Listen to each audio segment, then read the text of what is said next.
Sweet Jamie! Ah!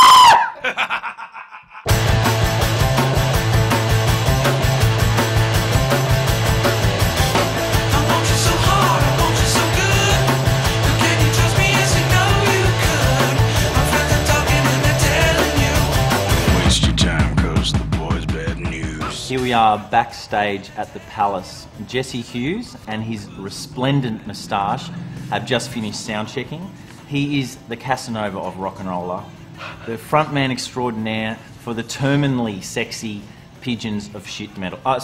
Eagles of death metal. That's recording Axl. I see what you're up to. But he's more like Waxl Rose now, so I don't even think it's fair to call him Axl Rose. He's the white Michael Jackson of rock and roll. We get a lot of emails at Beat just asking about how does Jesse groom his moustache. Can you give us any advice? You do have to treat it with certain special oils, and you have to anoint it every night. No, I'm just kidding. Really, you don't do much. Your moustache gets anointed quite a bit. Your reputation precedes you as a bit of a, womanizing, philandering Casanova. It's not like a Gene Simmons, how many notches on the bedpost. I'm just a horny son of a bitch. I'm not trying to sneak anything off of them or get them to do something. I want them to do what they want to do with me. All the ladies out there, take note. We'll be running Jesse personal mobile contact number along the bottom of the screen right now. So text him.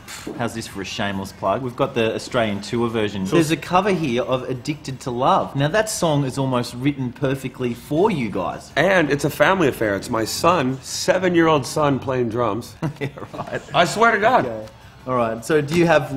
Dude, that's the truth. Okay, all right, I believe My it. son is a little badass. We recorded this special for Australia, the High Voltage Rock and Roll. It's a medley of High Voltage and Long Way to the Top. I wanted to ask you about Josh Holmes. I noticed he's not here today. He's just finished recording one of the next great records of all time, the new Queens of the Stone Age record. He couldn't do this run. And fortunately or unfortunately, it's worked out that we've been able to then prove ourselves without him. Really, this band is about two best friends having the time of their life and a demonstration that you can have integrity and decency in this business. Now, I wanted to ask you about the Pink Dollar. Now, you've got song titles like I Want You So Hard. You are the first person who has ever said that phrase. That is such an awesome word. I love it, dude. I love the gay community. I mean, think about it. Some of my biggest heroes, not just Freddie Mercury, but Fred Schneider, David Bowie, Elton John, Little Richard. Axl Rose. Well, there's a difference between being gay and being a fag. I'm just kidding. Thanks, Jesse. It's Thanks, been great, mate. Thanks for gracing Australian shores with your incredible presence. Are you kidding? Look, I can't believe it. I've only been in Australia now for, 7 hours, and I'm sitting in this right in front of this camera, checking out the coast, man, with palm trees in front of me. I can't, dude, this is the best job in the world, and I love every second of it. Jesse Hughes, Eagles of Death Metal. Right, have you settled down now? Is that enough for you? You're just...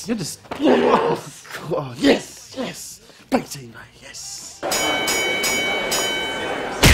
Let's start with this story because it's fantastic. Well, this is what happened. They wanted us to play. They loved the band. The show is a 20,000-seat arena with only 5,000 people there. Not one of them even born when Appetite for Destruction came out. So then we go on, and I got booed a little bit, but you know what? I've said this a million times. I refuse to not be loved by everybody right now. And I won them over, and we got cheered at the end. Second song into the set, to make a long story short, he freaks out. He fires his front-of-house engineer, has him removed from the building. He fires his best friend of 25 years, his personal assistant, and has him escorted off the property.